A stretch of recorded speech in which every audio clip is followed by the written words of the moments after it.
Thank you, Ken. It's a real joy to be here. Whenever I come to St Paul's, Howell Hill, which isn't often enough, I always leave feeling really inspired by you as a church and a community. So thank you for the welcome. It was an imaginative title of Ken's and perhaps of Bishop Andrew's, but maybe one of the unusual things about me is yes, I have on my shelf in the study at home 2 hats, and it may be that there's nowhere else where these sort of 2 hats cohabit. So I'm not a hat person, and I do have a favourite, but I'm not going to tell you which one that is. But I'll just take my microphone off for a moment to show you the 2 hats that sit on my shelf. So this is the first.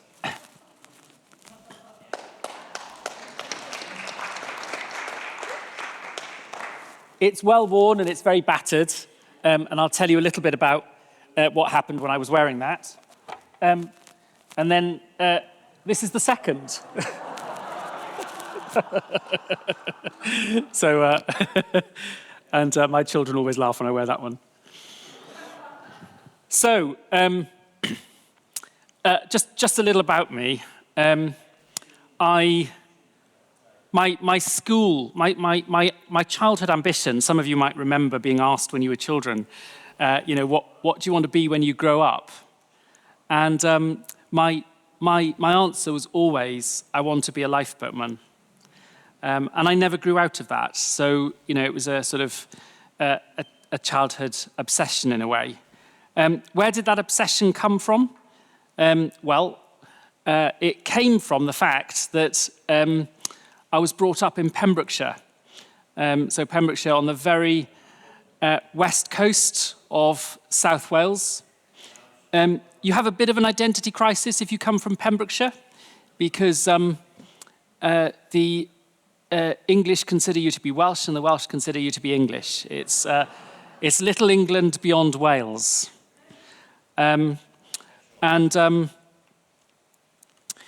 It's the Welsh word for peninsula translates as almost island, and Pembrokeshire is almost an island. It's surrounded on 3 sides by sea, and it has 5 lifeboat stations: Fishguard, St Davies, Littlehaven, Angle, and Tenby. And if I had a birthday, well, I had several birthdays as a child.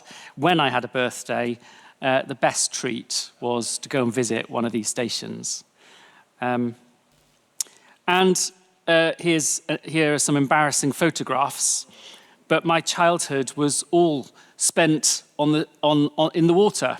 A useless sportsman, but I swam for the county. And there's a photograph there of me as a child winning a swimming competition.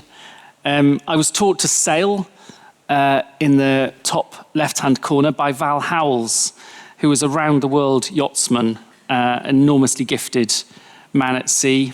He was lost at one stage for years and years, for months and months at sea. And I was a sea scout, so everything I did was sort of surrounded in the sea. So there's a bit of a lifeboatman in the making there at a really young age. And this was this next photograph was one that my wife found in a box and caused our children great amusement. I was also a chorister in our local church. I was on quite a few occasions told that if I didn't behave myself, I would be thrown out of the choir. I was no angel.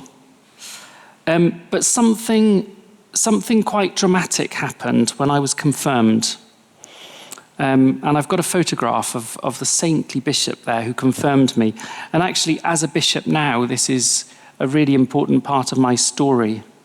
I was confirmed because I didn't want to be left out. All the other boys in the village were being confirmed, small village where I was brought up. And I didn't find the confirmation sort of prep sessions very interesting. They were quite dull.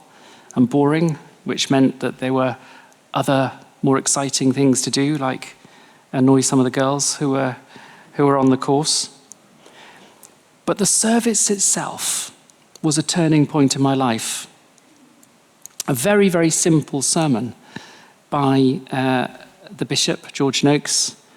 And I was the first to be confirmed, and I remember that moment like yesterday. I knelt before the bishop, and he put his hands on my head, and he said,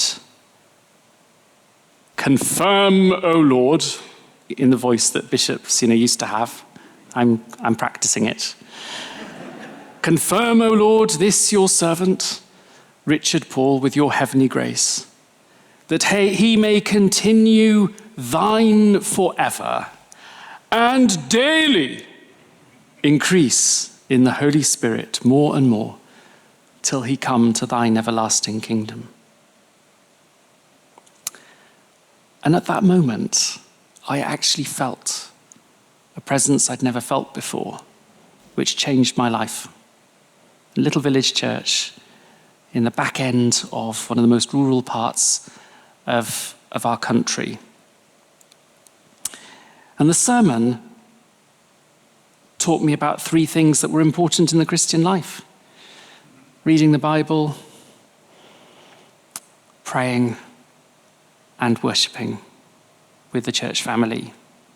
And those three things have sustained me through my life. So after that experience, there was stuff going on inside me that I was struggling to understand a little bit. But after a while, I knew that it probably wasn't going to be the sea, and that it was going to be some form of Christian ministry, not knowing quite what that would be.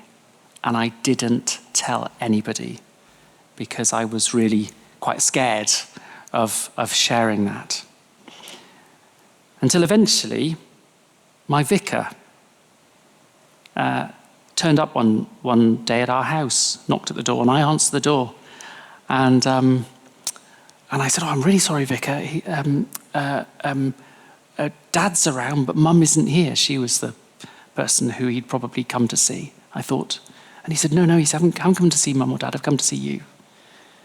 And I thought, "Come to see me? What have I done? What?" And he said, "I wonder whether God is calling you to some form of ministry." And that's how that journey began. And so I ended up as a very, very young realizing that God was calling me to ordained ministry. And as a really young man, went to university to study geography. And I loved geography, but I was just reading theology all the time. And so eventually I thought, well, there's no point in doing 2 degrees. So I switched from doing geography to doing theology. And at the age of 20, I was accepted for ordination, which was really incredibly young. But to cut a long story short, the Lord was incredibly gracious because he enabled me to do both. He enabled me to do lifeboats and to do ministry. And so the lovely bishop who ordained me said, "We know you love the sea, and we know you love lifeboats." And the dean of the cathedral in St. Davies happens to be looking for a minor canon. And it's probably not where you want to serve. But I just thought you might be tempted by the fact that we have our greatest lifeboat station in the diocese in St. Davies. So I said, "Yes, please, I'll go there." He said, "Aren't you engaged? Ought you to consult with your wife?" "Oh yes, I'll consult with my wife. And then I'll come back and say yes." So we started our married life on the end of the world in beautiful St. Davids, and within the first fortnight, I was in the lifeboat station, and they said to me, they said, "Would you like to be, you're the new minor canon at the cathedral, would you like to be our chaplain?" And I said, "No, I don't want to be a chaplain. I want to be part of your crew. And they said, well, that takes training. You're going to have to be trained. Fantastic. And that's where the journey began. In early days, I hit the Nationals. Fortunately, it's the only time that I've ever appeared in the national newspapers. I don't want to appear in the national newspapers ever again. But it was an okay thing. So actually, there are just some of the cuttings. I remember the Sun ran quite a big article, which was entitled "I'll Save You," I'll spelt A-I-S-L-E. And then Vicar goes to Hull and back. That was News of the World. Priest saves souls as a lifeboat hero. I think that says something about not having a pager that vibrated as opposed to made a noise, so that if I was in the middle of a funeral or something, it wouldn't interrupt. But actually, the imaginative title has made me think a little bit about what being a lifeboat man has taught me about leadership. And it's taught me quite a lot, really. And I can, in a sense, chart all that I learnt on the lifeboat alongside what I've learnt as a leader. So one of the most exhilarating parts of being a lifeboat man is the launch. I always loved the launch. And it still happens in the same way now. You're on the boat in the station, and in St. Davies, where I began, the launches were 6th generation. I was telling somebody about this. They're very, very traditional places, lifeboat stations. So sometimes people have been doing jobs for years and years and years. And actually, they don't like anybody else doing it. Nothing like the church, of course. But the launchers here were 6th generation, and they were teaching little Johnny, who was 16, and the next generation, to do the really complicated thing of taking the pin out of the bolts that held the lifeboat in place, and then the hammer, which dropped the bolt through the hole and whooshed down into the water. But actually launching any form of ministry, any form of leadership is really important. Getting that right is key. And actually the first steps are about learning what are the values that are really important on board, and how do we seek to work as a crew and look after each other. And I think probably that was the first thing that I learnt in ministry. I served my title in a building which looks very much like this one. It's 1,500 years old. Wales is Canterbury, in the most isolated place. It's great to have the sort of headquarters of the church in Wales in a place which is so inaccessible to everybody, but a very, very, very beautiful place. And I think the values that I still carry now are instilled in me from those years. When you become a bishop, the archbishop puts a cross around your neck called a pectoral cross. And on the back of my cross are the last words of St. David. This church was founded in the place where David founded a house of prayer 1,500 years ago. It was originally a little wooden church, and over the years it was replaced by stone. And we don't know much about St. David, the patron saint of Wales, but his last words in Welsh were Byddwch lawen, cedwch y ffydd, a gnewch y pethau bychan. They're inscribed on the back of my cross. Be joyful, keep the faith, and do the little things. And they're through me like a stick of rock. Those are the values, the joy that comes for me from knowing and following Jesus. Keeping the faith is about that sort of perseverance, which I'll talk a little bit more about in a moment. And the little things are just so important. I've done some fairly ambitious things in ministry, but I'm really struck. I went back to one of my last parishes last summer. I hadn't been for 10 years, and I was a bit nervous thinking, what's my legacy of leadership going to be? That sort of human pride. And it was the little things that people remembered, which are so important. So then, talked a little bit about launch, and then we go on to first steps as a coxswain. Moving from being a crew member and being a sort of servant in the boat to being behind the wheel. And that needs to be done in the harbour. That needs to be done in sort of relatively calm seas where we're not too ambitious.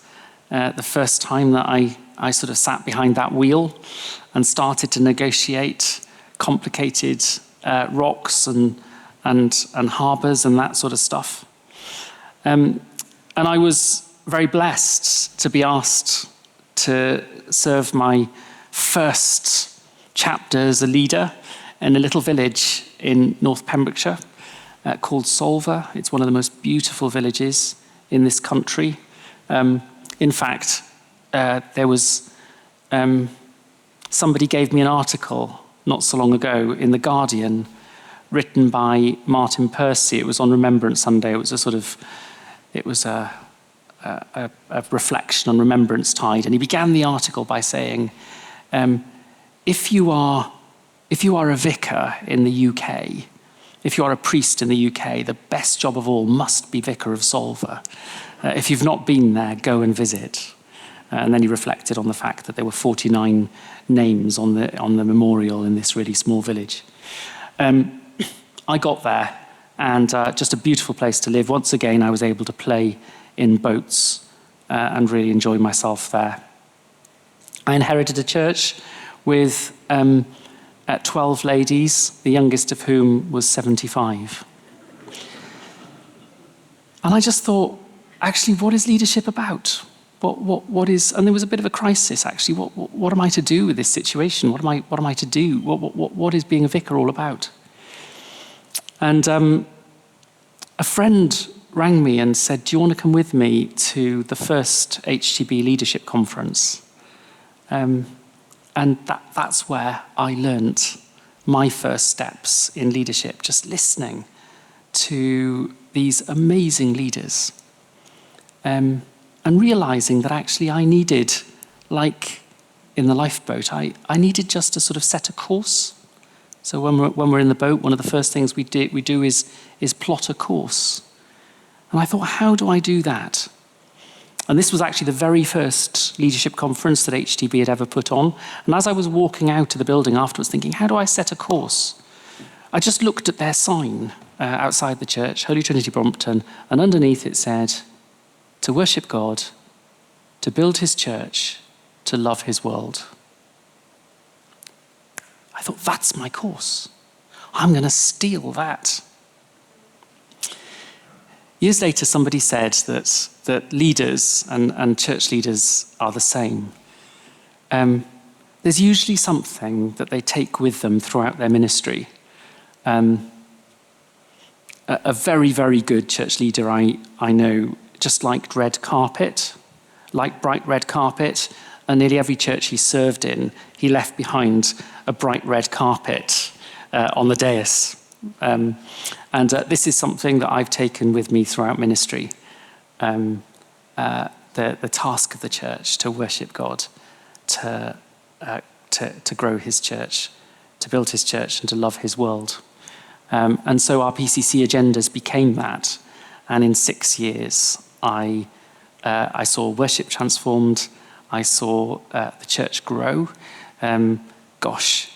Youth Alpha has transformed more young people, I know, than anything else. We ran Youth Alpha. And 50 young, from this really small village, population of 900, 50 young children, 50 children came to Alpha, Youth Alpha. And now, so many of those are in roles of leadership. Louise and I have a dream to get them all together for a reunion, but that all began in this little village.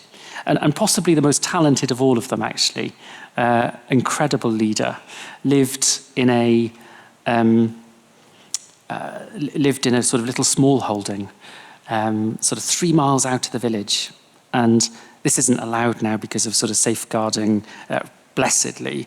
But it was quite a long trek in and her parents, who didn't go to church, enjoyed their lie-in on a Sunday. So the chap in the farm next door used to come on the tractor, and she used to arrive for church every Sunday morning on the back of the tractor, holding on, and then she'd jump off outside the church. And wonderful, wonderful days where we saw God.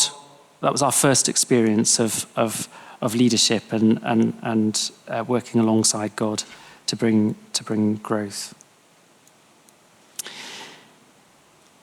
My predecessor had been there for 34 years, and the village had worked out that with a fair wind and good health, I could do 38. And I thought, fantastic. Why would I ever want to move from this beautiful place? And the Lord was doing amazing work, and it was just such a delightful place to live.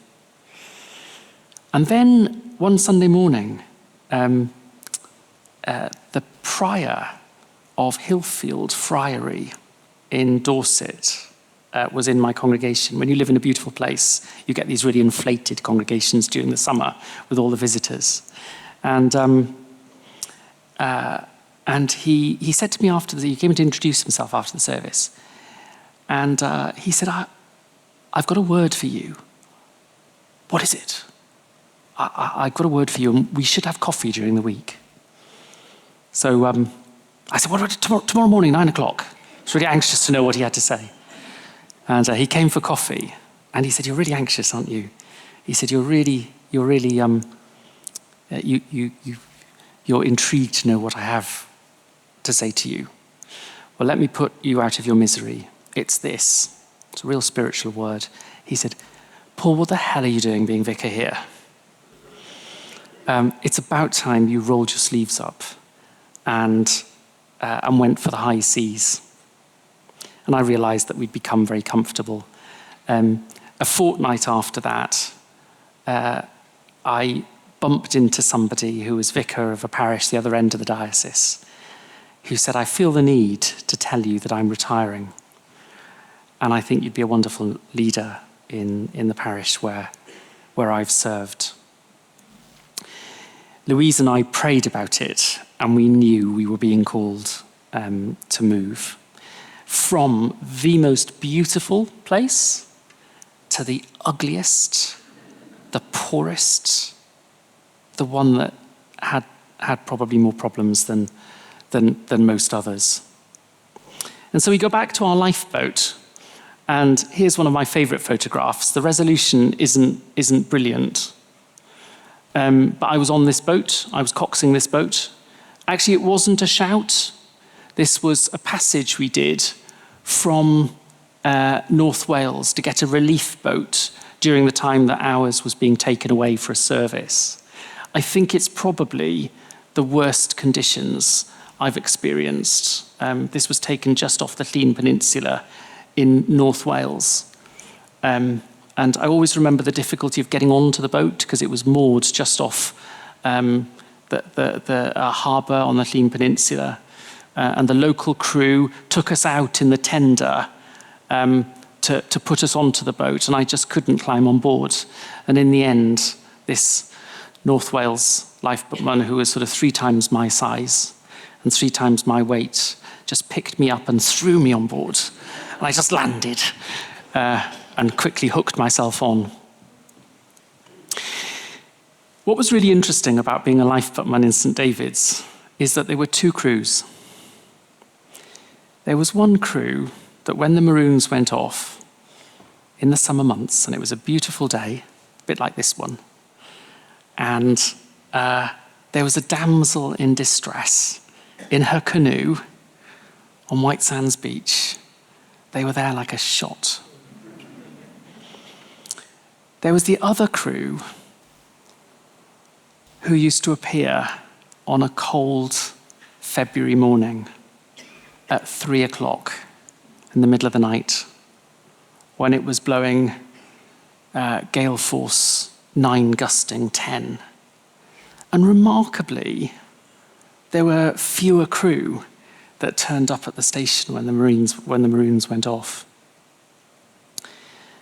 And I think the thing that I reflect about this is that we are built for the high seas, and that actually the final thing that made me realise that actually I needed to move from my first post of leadership was walking down into the village and looking out over the harbour and seeing all the wonderful boats, beautiful boats in the harbour, but actually realising something which I'd never seen before, having lived in this beautiful village for 6 years, that actually a lot of the boats never moved. In fact, there was a story behind it, which was that if you lived in Solva, you were entitled, there was an ancient law that you were entitled to a mooring. And it was a tidal harbour. So actually, the best moorings were always held by, there was a sort of hierarchy of moorings. The best moorings were always held by older people. So if you were in your 90s, you had a mooring in the channel. But if you were 25, you usually had a mooring where you had 5 minutes either side of high tide to get your boat out. So a lot of the boats never moved. And it made me realise that actually boats are built for the sea. They're built for adventure. They're built for this sort of weather. So we went, and the most powerful experience in our lives was going to a town which was without hope, without any form of hope. It was a post-industrial town. It's unbelievable that I have seen poverty in this country that most people just don't realise is here. The level of addiction, the level of mental ill health, the level of just being hopeless was so incredibly high.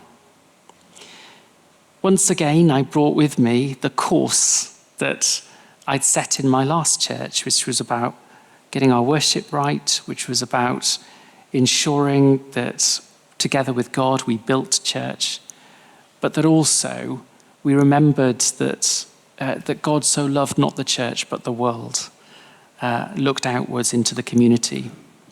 And much of the work that we did here was about the latter, was about loving the world. And the Lord gave us a vision to be a key driver for regeneration in this community. He pointed us in the direction of all sorts of partners. I am a huge believer in partnership. The church partnered with 30 different organisations, from Alcoholics Anonymous to charities that helped with drug rehabilitation, with mental health, with accessing benefits, helping people with literacy and all that sort of stuff. We had this vision for a project to achieve quite a lot of this, which was going to cost £1 million. And we launched this vision in the town. And I always remember going out for supper one night with my wife. That was a little lesson there on your day off. Don't go out for supper in the parish. But I was sat at a table, and Louise and I had just ordered a drink. And she said to me, "You're earwigging. Stop earwigging." And I had been distracted by this conversation on the table next to us. And what had distracted me was the word vicar. I'd heard them mention vicar. And of course, I was in my jeans and rugby shirt. And as I listened, the woman said, "I think the vicar's bonkers. There's no way that they're going to achieve this vision of regeneration in the town." I could see Louise thinking, don't move. I got up and I couldn't help sort of tapping her on the shoulder and saying, "I totally agree with you. The vicar is bonkers. But actually he's not doing this in his own strength. And I absolutely believe that we're going to make a difference together here." We raised over £1 million, and we saw a church revive. We saw a church be born that existed to serve its community. I had decided that I didn't ever want to do anything else in my life. I'd now become comfortable on the high seas. Almost the adrenaline of being on the high seas and seeing God do all these amazing things in this chapter of ministry meant that actually this is where I wanted to be forever. And I said, Lord, I am so happy. I want to be here forever. That was on the Wednesday. On the Sunday, I came home from church and Louise said, what's the matter? And I said, nothing. And she said, there's something the matter? And I said, I'm fine.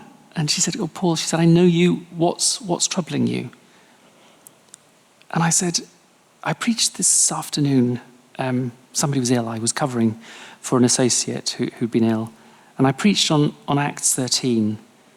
And I just heard the Lord saying to me, no, your time on the high seas here is over. And she said, do you think you've made a mistake? I said, I hope so. That was the Sunday. On the Tuesday morning, the phone went really early. And the only person who ever rang at that time in the morning was usually the funeral director. So I picked up the phone and I said, what do you want now? It's about 7:30 in the morning. And there was a pause. And I thought, oh, who is this? And this voice came back and said, well, if you should be so straight with your question, I'll be straight with my answer. I want a new archdeacon. I said, I'm sorry, who's speaking? And he said, this is the Bishop of Bangor. I thought, this is a hoax. And I thought, this is a hoax. He said, we've been praying for quite a long time for a new archdeacon, and we've all come up with your name. I thought, perhaps this isn't a hoax.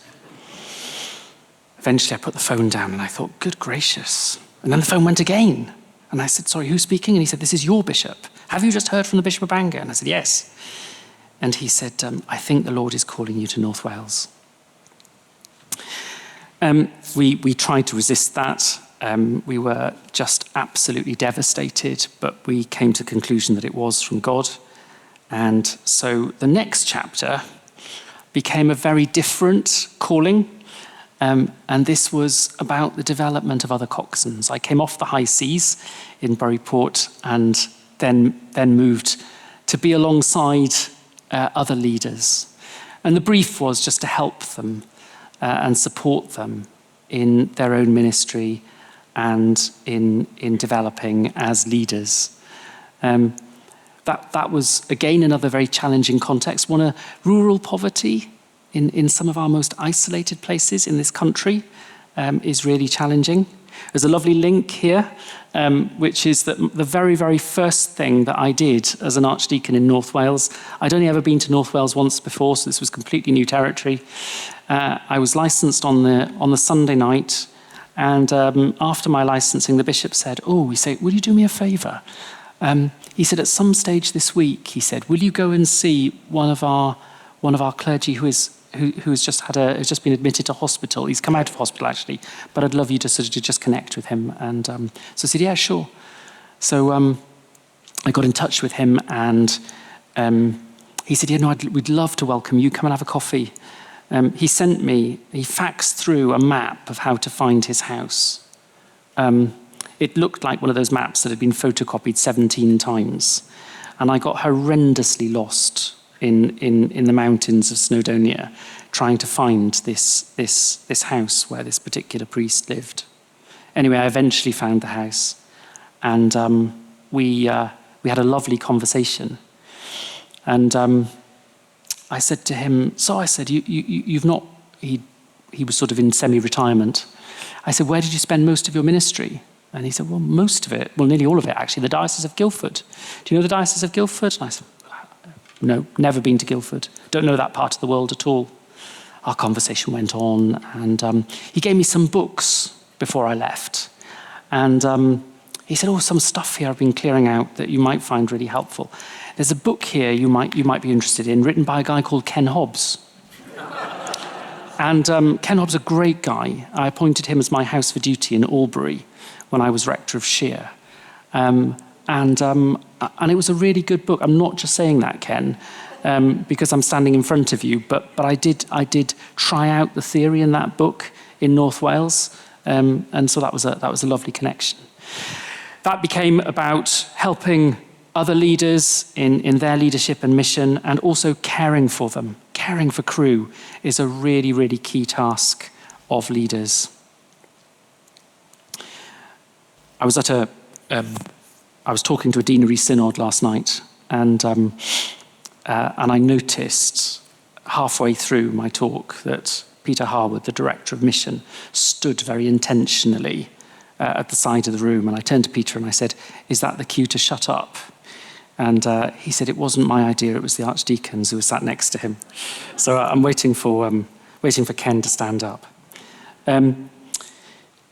We had a wonderful 6 years there, where we had mountains as well as sea. And go on to the next slide. God is somebody who is always wanting to teach us new things. And I'd never thought about what next. But we have reviews as clergy. And I remember in one review, my bishop saying to me, so as often happens at the end of a review, so do you feel fulfilled in what you're doing now? Absolutely, I do. What do you think God might be calling you to next? And I thought, well, I've done quite a lot, really. I've done pretty much everything. I don't know.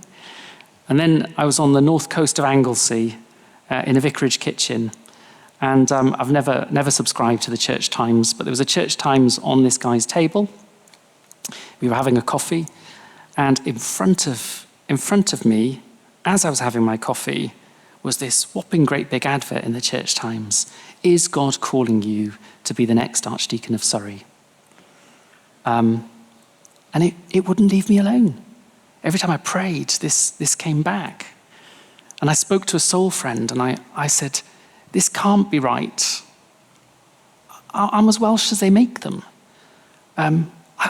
God can't be calling me to England. He said, I think he probably isn't, but it sounds like there's something here around obedience, so I think you just need to put your name into the hat. So I thought, okay, I'm cornered. I'll put my name into the hat, but I'm not quite sure what the Lord is teaching me. And I was so sure that nothing would come of it that I thought, I don't need to tell my boss. I don't need to tell my boss. And then we went away on holiday, and we came back, and there was an urgent message from my boss saying, I need to speak to you ASAP. I've had a letter from the Diocese of Guildford. And I thought, oh my goodness, what's happened? I've been shortlisted. So I got into trouble for not telling him. And then I presented myself for interview, and there was a unanimous sense that God was calling me here. So I left. I thought, Church of England. I know nothing about the Church of England. They didn't quite understand in North Wales why on earth I was going to the Church of England. They didn't quite understand God's call to the Church of England, but they were very kind. They gave me lots of leaving gifts. This was the most useful one, signed by all my clergy on Anglesey. Cambridge GCSE English as a second language. That's I hope that it's getting to the level, my English, where some of today would have been comprehensible. And I just marvel at what the Lord has taught me in a different sea. Just go back to the previous slide. I love this slide, actually. How we think that the sea is all the same, but actually, as we travel around the world, seas have different characters, and I've learned so much from all the exciting things that I've been part of in the Diocese of Guildford. And then just to wrap up, as I say, the sea has been so important to me. I didn't expect to be appointed to a sea. as you'll know, that vicars have parishes and bishops have sees. So maybe there was an irony there that God said, well, I'm bringing you inland, I'm bringing you to England. Bishop Joe retired. And I'll end with this, and I hope that one of the themes has just been in sharing my story. You get a sense of quite how remarkable God is in the way that he calls us, step by step. You know, I remember that first time I went down the slipway, and it was just like the first time I started out in leadership. He calls us step by step, but he has a plan. And after Bishop Joe left, there were quite a few people who sort of sat me down and said, is there a possibility that the Lord might be calling you to succeed Bishop Joe? And eventually I prayed about it. And what came to me in prayer was utterly remarkable. The only experience I had of the Church of England before coming to the Diocese of Guildford, having ministered for 22 years in Wales, was that they sent me to the Church of England to train. So I trained in Oxford. And I trained in one of the theological colleges there. And as I was praying about this post, something came into mind, a memory, which I'd never given a second thought to, but it was from the days when I was training in Oxford. And I did something rather naughty, actually, and I was called to the principal's study, which was, he'd offended me a little bit because he said to me, I'm quite happy, Paul, for you to go on and do some research, but you did your first degree in Wales, and we're not sure about your standard of Greek. And I thought, are you trying to say that Welsh people Welsh people can't get their head around New Testament Greek? In my case, it was true, but actually there are other Welsh people whose Greek is quite good. So he said, I'd like you to translate something for me. So I said, that's fine. So he called me to his office, and he sat me in his office, and he asked me to translate a piece of Greek, which I recognized instantly as the 17th chapter of John's Gospel. And I was really cross about this. Anyway, I did his piece of work as requested, and left it for him with his secretary. And later that night at supper, he said to me, what's this? I said, it's what you asked for, Principal. And he looked at it and he said, I don't understand. I said, I see the problem. You asked me to translate it, and of course, I presumed that was into the vernacular. But my vernacular and yours are different. He had his 17th chapter of John's Gospel translated into Welsh, as opposed to English. He said to me, you and I need a little conversation. He said, I'd like you in my office tomorrow morning at 10 o'clock. I went to his office the next morning and sat outside, and his secretary said, he's been delayed, but he'll be with you in a little while. And as I was sat there, I was looking at, outside his office, there were all these portraits of former principals. And they all looked very dour and very unfriendly.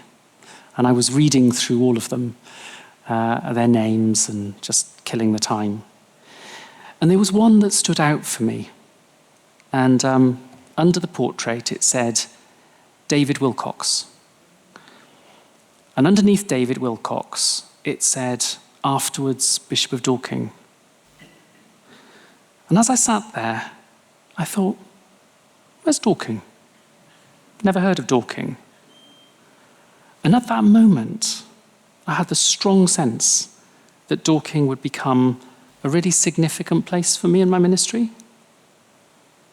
I thought, that's not right. I'm going back to Wales. When I had these people saying to me, I think you should be considering the possibility of being Bishop of Dorking, and I prayed, that memory came back. Quite remarkably, I'd completely forgotten about it, but it was the God who said, this was the plan all along, and I gave you a hint of that 30 years ago. If somebody hasn't stood up, it's about time they did. I'm going to end there. I hope I've made some sense in rambling through the way in which my journey on the lifeboat and all that I'd learned on the lifeboat has taught me a little bit about ministry and my own calling. But thank you for inviting me. Thanks, Paul. Give him a round. Yeah.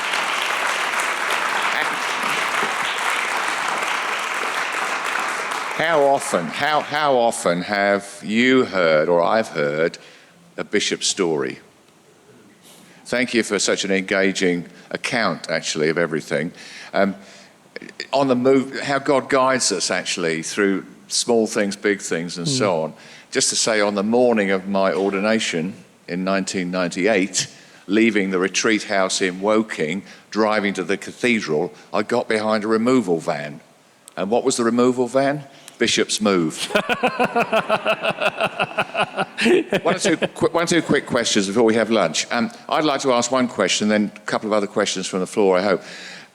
I was brought up in Norfolk, and the Cromer lifeboat was famous on the east coast of Britain, of course, and there was a guy there, Henry Blogg. He was a very famous lifeboatman on the East Anglican coast. Stories were told of immense heroism and rescues over many years. What was your most memorable rescue? Yeah, sadly, and every station will have a slightly different sort of theme in terms of what it does.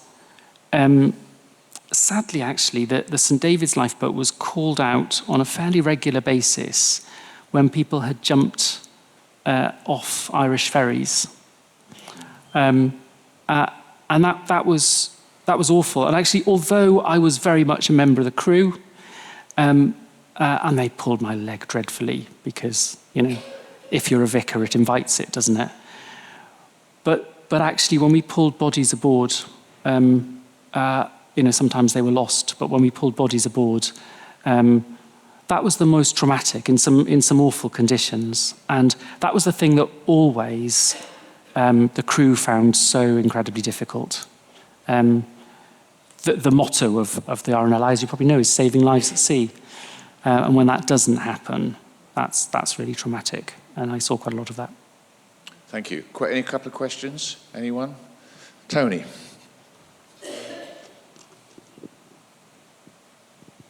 Thank you, Paul.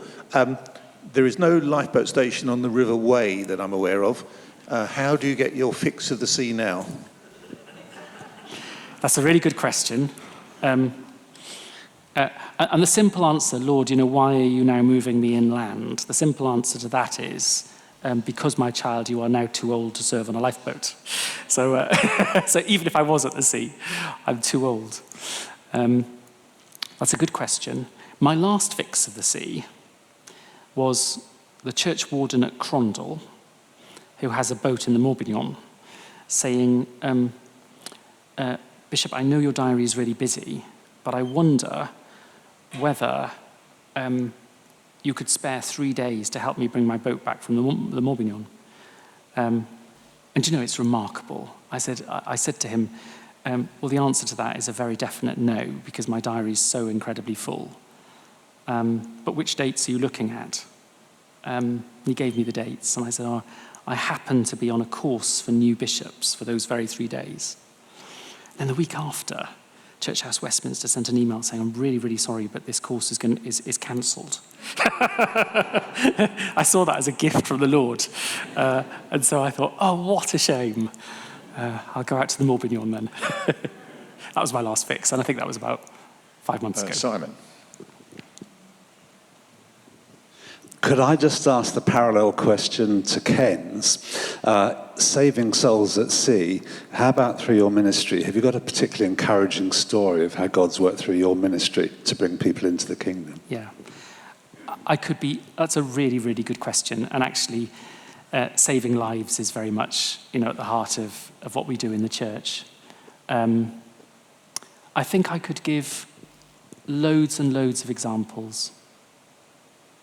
The very first one that comes to mind, actually within my first year as a curate, we had a child in school who wasn't a terribly happy child in the church school whose brother, they lived in a very remote, 3 miles out from the city, very remote place. She and her brother came to school every morning on the bus. And this particular evening, the bus had dropped them home. They got off the bus. Her brother stepped out behind the bus and was killed by a car. And Dominique went into, she went into a sort of downward spiral, his sister. And I talked to her in school and got to know her a little bit and discovered that she had this sort of, love of drama. And so I said, what if we produced something? And to cut a long story, she became Mary Magdalene in a production of Godspell. And the cathedral was a sort of place where, children in the choir frequented the place, but actually nobody else in the locality, no other young people, had any connection. So I produced Godspell with all the young people in the city, with invitation to whoever would like to join. The school told me, this is fantastic, Paul. We do need to tell you that the thing about this child, she has got a lovely heart, but she's tone deaf. She played Mary Magdalene, and the Lord sort of just gave her a voice. And that led into a sort of a blossoming of faith and a career in music. And there are just so many stories like that. That comes to mind because I think it's just the first, yeah. Good. One more question. Anyone? Is that when's lunch coming? Yeah? Anne. Do you experience hiraeth? That's a really good word. So hiraeth, there are some words, we talked about this earlier. My first language is Welsh, and occasionally my wife sort of laughs and says to people, that was a strange turn of phrase that Paul used, he's thinking in Welsh. Hiraeth is a Welsh word which doesn't really translate. It sort of means, it's a beautiful word, which means a sort of longing for a homeland. And it has both it has a earthly meaning. It can mean a longing often for Wales. It also has a spiritual meaning, which is a longing for the homeland, which is heaven. And so it appears in sort of lots of Welsh hymns and things like that. The answer is quite a remarkable one, which is both a little bit, but largely no. And I think the no is because I have always felt so at home in the place where God has called me to be. I just can't explain that. But the initial bit has always been quite difficult as you leave those people that you love to be called to a new place. But I feel so at home in the Diocese of Guildford. I do get my fix of Welsh every St David's Day, as Anne knows, because we have a Woking Welsh Society and we have an act of worship in Welsh, which will come up in a week or so. I'll have my annual sermon in Welsh, or partly in Welsh. I think that's a good lesson to finish with, actually, being at home where we are. Yeah. And we'd also pray for the success of Welsh rugby, because you're in a bad way at the moment. There's a limit to my capability in prayer, actually.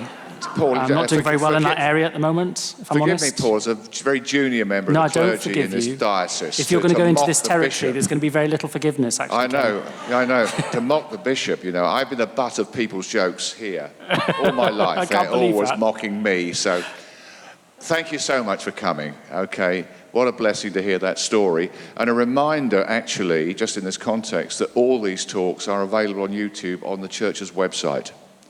So if you want to hear it again or you missed something, you can always do that as well. I've got a couple of notices to give out, but before that, we've got a bishop here. He speaks Welsh. All right? I think we should ask him to give us a Welsh blessing. I mean, he meant to translate it later, but give us a Welsh blessing. And in doing that, we thank God for lunch that we're all going to share, or many of us will share. Thank you, Paul. See if there are any words in this that you might recognize, but I'm going to give thanks for our fellowship. Okay, thanks for our fellowship, and thanks for you as a community too. Gweddiwn, let us pray. Nefel Dad, diolch i ti am dy daioni mawr tuag atom bob un ohonom ni. Diolch i ti am y gymdeithas yma yn Eglwys St Paul yn Howell Hill. A diolch i ti am dy daioni mawr yn bob ardal o'n bywydau. Gofyn i ti yn awr am dy fendith, tad mab ac ysbryd lan ar ein bywydau ni ac ar y bwyd fyddwn yn mwynhau y bore yma. Yn enw Crist. Amen.